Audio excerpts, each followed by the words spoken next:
지금으로부터 10년 후 한국이 세계를 지배한다. 미래에서 온 남자 존 티토가 남긴 한 장의 지도. 그 지도 위에서 한반도는 사라졌습니다. 그 자리엔 거대한 영토가 펼쳐져 있었죠. 중국의 해안선을 삼키고 만주와 연해주를 아우르며 일본 열도는 작은 글씨로 적혀 있었습니다. 한국의 식민지라고. 2000년 인터넷에 홀연히 나타나 세계를 뒤흔든 이 남자는 자신이 2036년에서 왔다고 주장했습니다. 그리고 그가 목격했다는 미래, 그곳에서 한국은 초강대국이었습니다. 사람들은 웃었습니다. 말도 안 되는 소리라고. 인구 5천만의 작은 나라가 어떻게 일본을 지배한다는 겁니까? 중국을 흡수한다는 겁니까? 하지만 존 티토의 예언은 단순한 망상이 아니었습니다. 그는 이미 여러 사건을 정확히 맞춰왔습니다. 2003년 미국의 이라크 침공, 광우병의 전세계 확산, 2005년 동남아 쓰나미, 그의 말 하나하나가 현실이 되어갔습니다. 그렇다면 한국에 대한 예언은 그것은 단순한 희망이 아니라 이미 움직이기 시작한 거대한 수레바퀴의 소리였을까요? 시청자 여러분, 지금부터 우리는 그 예언의 진실을 파헤쳐 보겠습니다. 왜 세계 최고의 예언자들이, 경제 전문가들이, 투자의 귀재들이 한국을 주목하는지, 그리고 그 예언이 현실이 될 수밖에 없는 이유는 무엇인지. 세계적인 투자자 짐 로저스는 한국을 두고 이렇게 말했습니다. 만약 내가 10살 일본인이라면 당장 총을 사거나 나라를 떠날 것이다. 하지만 한국인이라면 미래를 준비할 것이다. 그는 일본 자산을 모두 팔고 한반도에 올인했습니다. 왜일까요? 그는 통일, 한국이 지치를 넘어 세계 최강 대국이 될 것이라 확신했기 때문입니다. 2019년 부산에서 열린 한국 아세안 정상회의. 그 자리에서 로저스는 세계 경제인들 앞에서 단언했습니다. 한반도는 북한의 자원과 노동력, 남한의 자본과 제조업이 결합해 경제 부흥을 이끌 것입니다. 8천만 인구의 통일 국가가 중국과 국경을 맞대고 무엇이든 만들어낼 수 있습니다. 시베리아 횡단철도가 연결되면 한반도는 글로벌 교통의 허브가 될 것입니다.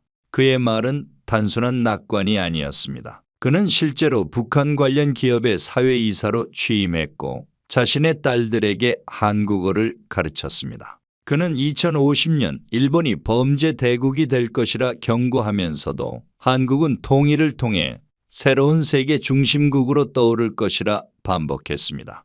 세계에서 가장 예리한 투자에 눈을 가진 남자가 자신의 전 재산을 걸고 있는 나라, 그것이 바로 대한민국입니다. 그리고 또 한 명, 세계 최대 투자은행 골드만삭스, 그들이 내놓은 충격적인 보고서가 있습니다. 2050년 한국의 1인당 소득은 세계 2위에 도달할 것이다. 미국을 제외한 모든 G7 국가를 앞지를 것이다. 이 예측이 나왔을 때 전 세계가 놀랐습니다. 골드만삭스는 장난으로 보고서를 쓰는 곳이 아닙니다. 그들의 예측은 곧 투자자들의 나침반입니다. 보고서는 이렇게 설명합니다. 한국은행 11 국가 가운데 수입 측면에서 세계에서 가장 부유한 나라를 따라잡을 가능성이 가장 높다. 2050년 한국의 1인당 소득은 9294달러에 이를 것이다. 영국, 러시아, 캐나다, 프랑스, 독일, 일본을 모두 앞서는 수치입니다. 한국이 경제개발의 롤 모델이 되어야 한다고 골드만삭스는 신흥국들에게 권고했습니다. 브릭스 국가들도 한국의 정책을 배워야 한다고 강조했습니다. 하지만 일부는 묻습니다. 과연 그것이 가능한가? 이미 성장이 둔화되고 있는 한국이 정말 다시 도약할 수 있는가? 시청자 여러분, 여기서 우리는 한 가지 사실을 기억해야 합니다. 한국은 이미 한번 기적을 만들어낸 나라라는 것을.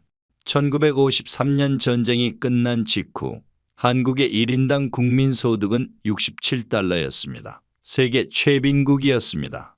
아프리카의 가나와 가봉보다 가난했습니다. 더글러스 맥아더 장군은 폐허가 된 서울을 보며 이렇게 말했습니다. 이 나라가 회복하려면 최소 100년은 걸릴 것이다. 세계은행도 같은 예측을 내놓았습니다. 한국은 영원히 원조에 의존할 수밖에 없을 것이라고.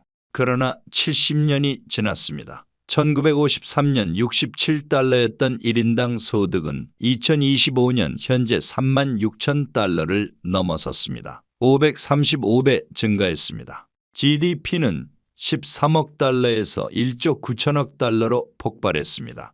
세계 109위였던 나라가 세계 10위권 경제대국이 되었습니다. 노벨 경제학상 수상자 로버트 루카스는 이를 두고 이렇게 말했습니다.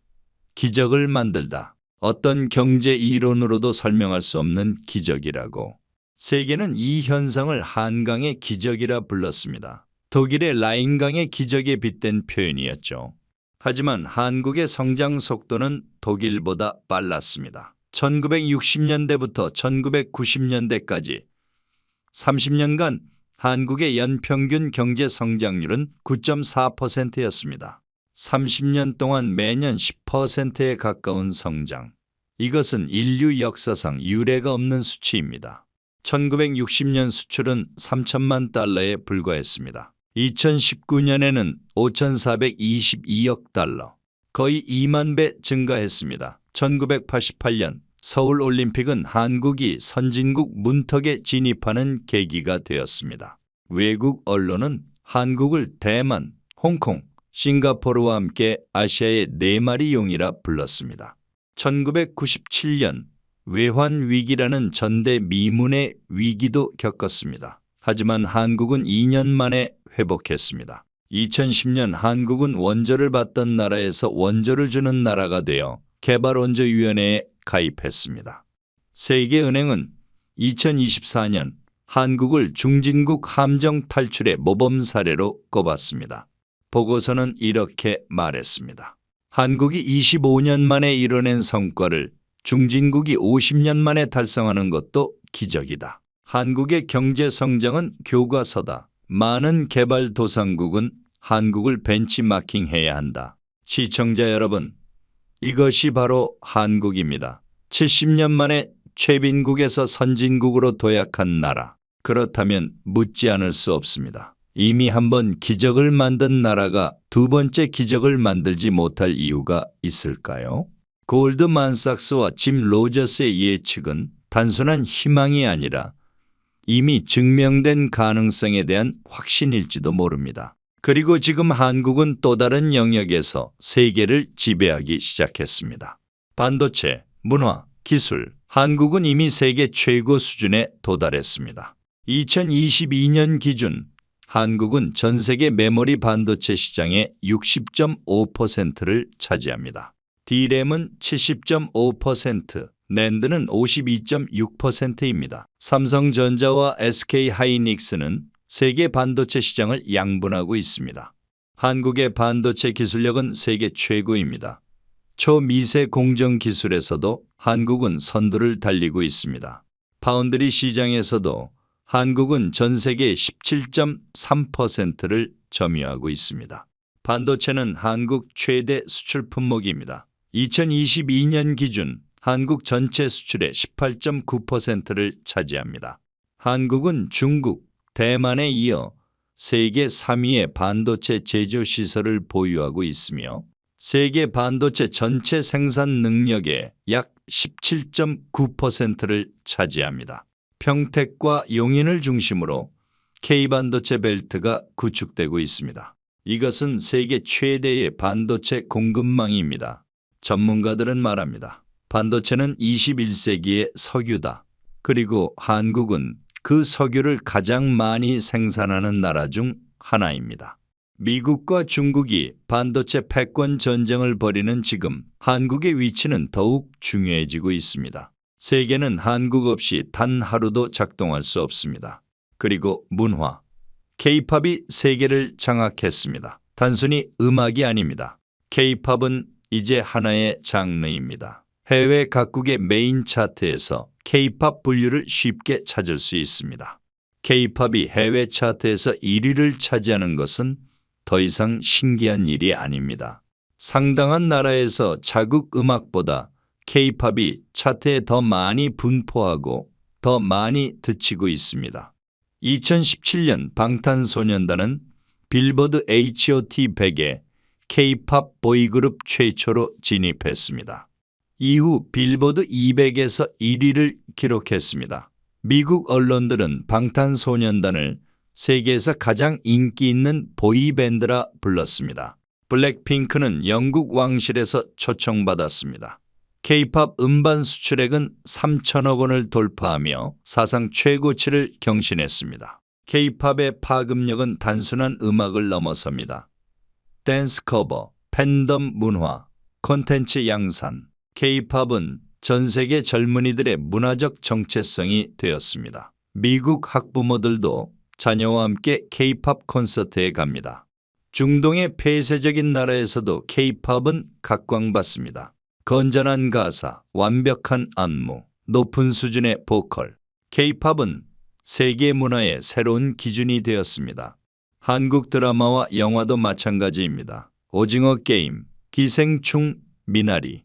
한국 콘텐츠는 세계 최고의 시상식에서 상을 휩쓸고 있습니다. 넷플릭스 글로벌 차트를 한국 드라마가 지배하고 있습니다. 한류는 이제 거스를 수 없는 흐름입니다. 시청자 여러분, 이것이 현재의 한국입니다. 반도체로 세계를 움직이고 문화로 세계를 사로잡고 있습니다. 그렇다면 이제 질문해야 합니다. 과연 존 티토의 예언은 단순한 망상이었을까요? 아니면 이미 시작된 현실이었을까요? 하지만 예언은 여기서 끝나지 않습니다. 존 티토는 한국이 초강대국이 되는 과정을 구체적으로 설명하지 않았습니다. 그저 결과만 보여줬을 뿐이죠. 그렇다면 어떻게 한국은 그 자리에 올라설 수 있을까요? 전문가들은 몇 가지 시나리오를 제시합니다. 첫째, 통일. 짐 로저스가 강조한 것처럼 남북 통일은 한국의 가장 큰 기회입니다. 북한의 풍부한 지하자원과 저렴한 노동력, 남한의 자본과 기술력이 결합하면 엄청난 시너지가 발생합니다. 8천만 인구의 단일 국가, 중국과 러시아를 잇는 교통의 허브, 시베리아 횡단철도가 연결되면 한국은 유럽과 아시아를 잇는 물류 중심지가 됩니다. 골드만삭스도 통일 한국의 경제력을 높이 평가했습니다. 통일 비용은 막대하지만 장기적으로는 엄청난 경제적 이득이 됩니다. 국방비가 절감되고 그 예산이 다른 분야에 투입됩니다. 북한 지역의 개발은 새로운 성장 동력이 됩니다. 전문가들은 통일 후 20년 내에 한국이 세계 5위권 경제 대국으로 도약할 것이라 전망합니다. 둘째, 기술 혁신. 한국은 이미 반도체, 디스플레이, 배터리, 조선, 자동차 등 여러 분야에서 세계 최고 수준입니다. 앞으로 인공지능, 양자 컴퓨터, 바이오, 우주 산업에서도 한국이 선두에 설 가능성이 큽니다. 한국의 연구개발 투자 비율은 세계 최고 수준입니다. 고급 인력도 풍부합니다. 기술 혁신은 한국의 가장 큰 무기입니다. 셋째, 지정학적 위치. 한국은 중국, 일본, 러시아 사이에 위치해 있습니다. 이것은 위험이지만 동시에 기회입니다. 미국과 중국의 패권 경쟁이 심화되는 지금 한국은 균형자 역할을 할 수 있습니다.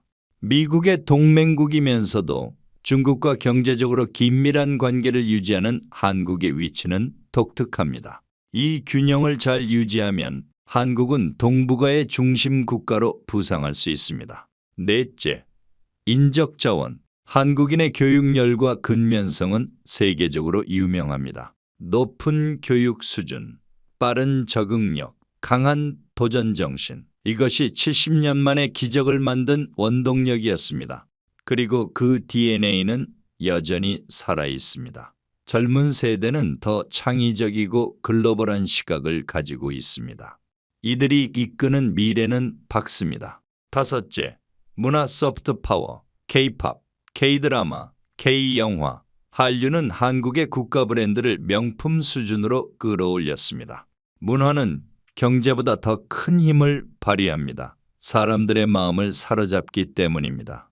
한국 문화를 사랑하는 사람들은 한국 제품을 선호하고 한국을 방문하고 한국어를 배웁니다. 이것은 돈으로 살 수 없는 자산입니다. 시청자 여러분, 이 모든 요소들이 결합되면 어떤 일이 벌어질까요?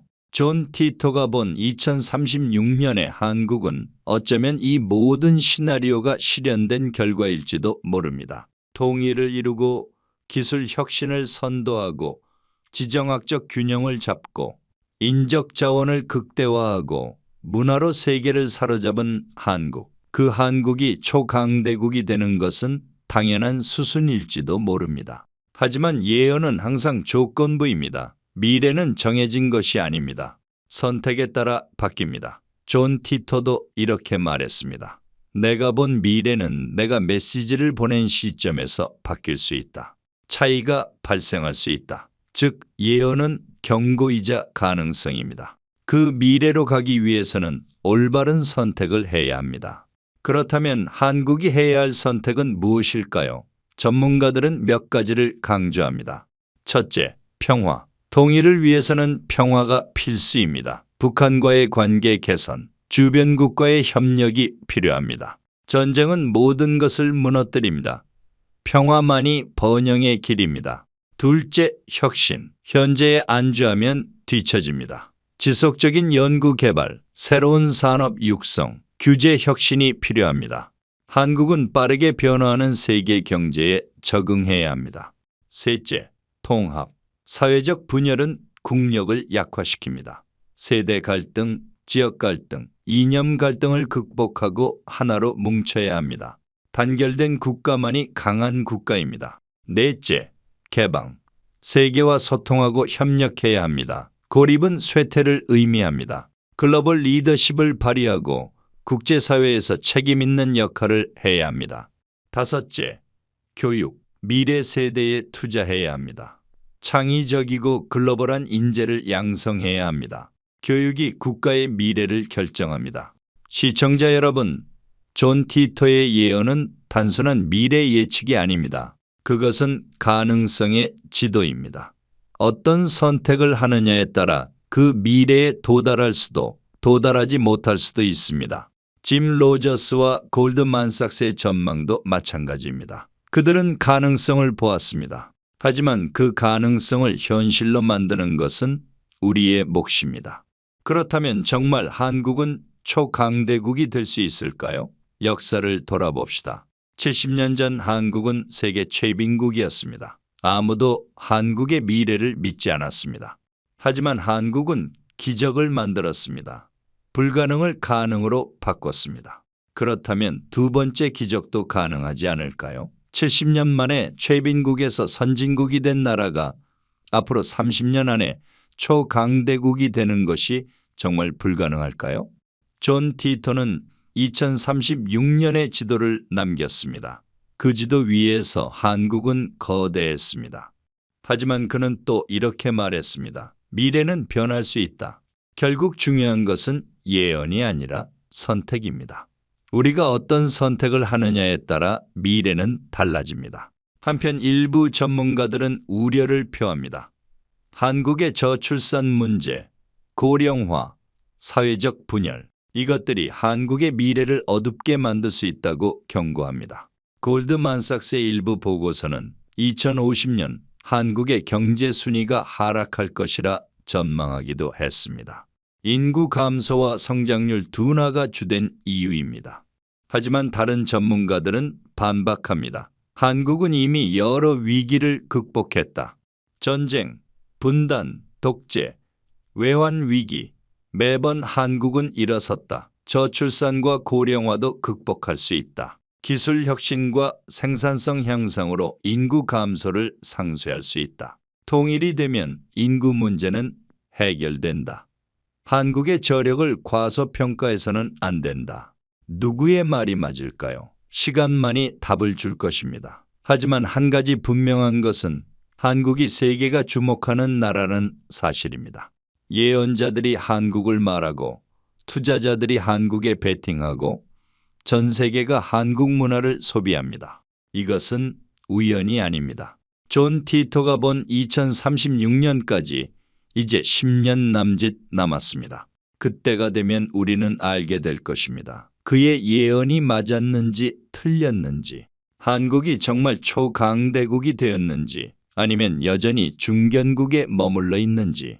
하지만 예언의 진위보다 중요한 것이 있습니다. 바로 지금 이 순간 우리가 무엇을 하고 있느냐입니다.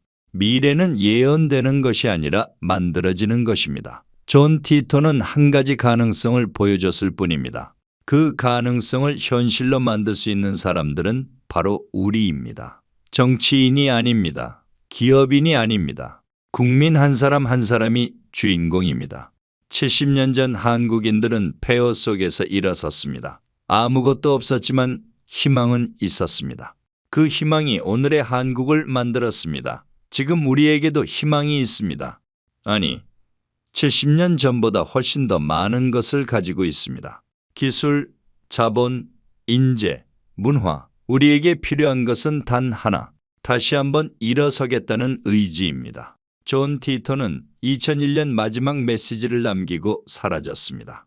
예정된 임무를 완료했다는 짧은 말과 함께 그가 진짜 미래에서 온 사람인지 아니면 뛰어난 예언가인지 혹은 단순한 사기꾼인지는 아무도 모릅니다.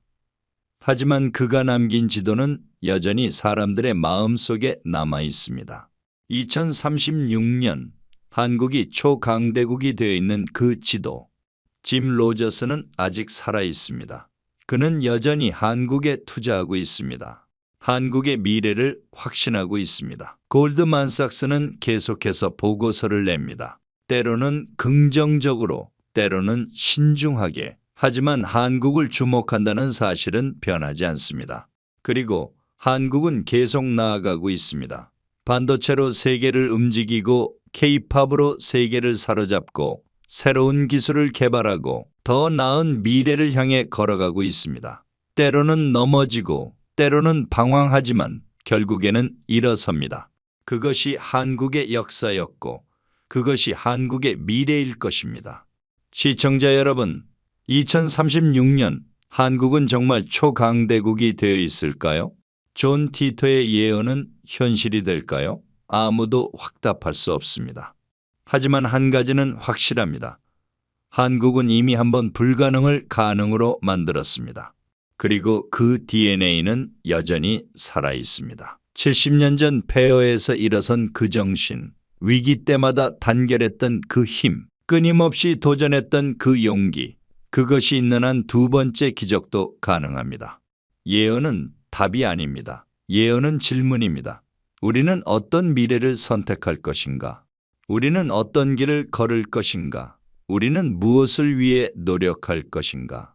그 질문에 대한 답은 바로 당신에게 있습니다.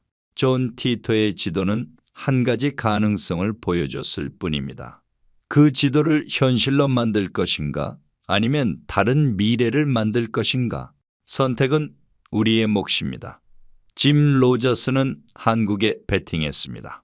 골드만삭스는 한국의 가능성을 보았습니다. 하지만 가장 중요한 베팅은 우리 자신이 우리 자신에게 하는 베팅입니다. 당신은 한국의 미래를 믿습니까? 당신은 두 번째 기적을 믿습니까? 만약 믿는다면 지금 무엇을 하고 있습니까? 미래는 저절로 오지 않습니다. 미래는 오늘 우리가 하는 선택의 결과입니다. 70년 전 한국인들이 폐허 속에서 선택했던 것처럼 지금 우리도 선택해야 합니다. 2036년은 멀지 않았습니다. 이제 10년 남짓 남았습니다. 그때 우리는 어디에 서 있을까요? 존 티토가 본 그 초강대국이 되어 있을까요? 아니면 여전히 현재의 자리에 머물러 있을까요? 그것은 오로지 우리의 선택에 달려 있습니다. 마지막으로 묻겠습니다. 당신의 예언은 무엇입니까? 당신이 보는 2036년 한국은 어떤 모습입니까? 그리고 그 미래를 위해 오늘 당신은 무엇을 하고 있습니까? 예언은 끝났습니다. 이제 선택의 시간입니다. 역사는 예언자가 아니라 선택하는 자들이 만듭니다.